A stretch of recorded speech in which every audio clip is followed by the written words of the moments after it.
उर्दू की प्राथमिकता पर एमआईएम द्वारा आंदोलन की चेतावनी।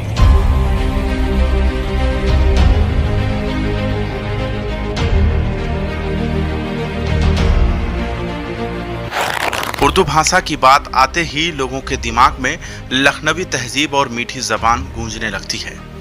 भारत में ही कई भाषा से जन्मी उर्दू जबान कब देश के लोगों के लिए पराई हो गई पता ही नहीं चला।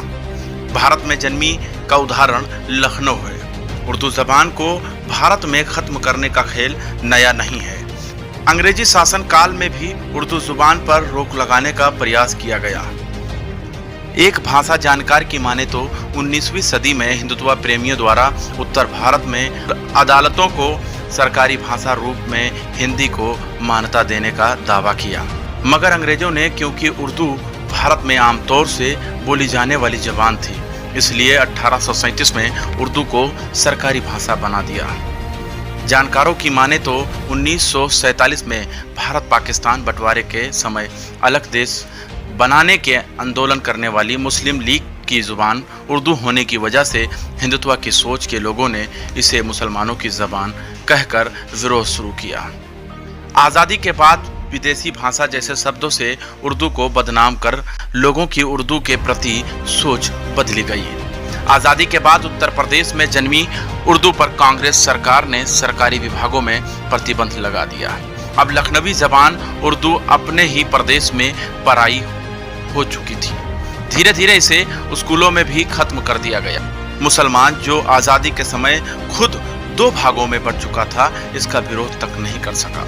विरोध न करने की दूसरी वजह, जिस कांग्रेस के दम पर मुसलमान ने पाकिस्तान न जाने का फैसला लिया था, वही कांग्रेस मुसलमानों के कही जाने वाली जबान को बंद कर रही थी। दिन पर दिन भारत में जन्मी उर्दू के दिन भारत में ही खत्म होने लगे।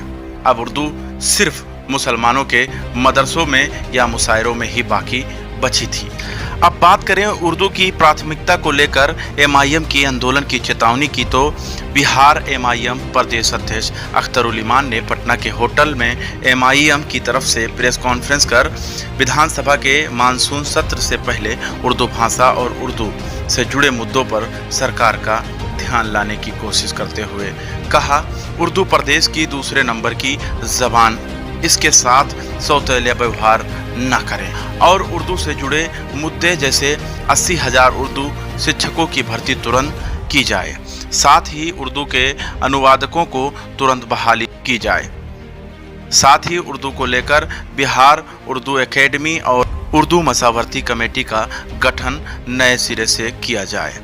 2013 के बंगला उर्दू टीटी पास अभ्यर्थियों को इंसाफ मिले जैसे मुद्दे सरकार के सामने रखे।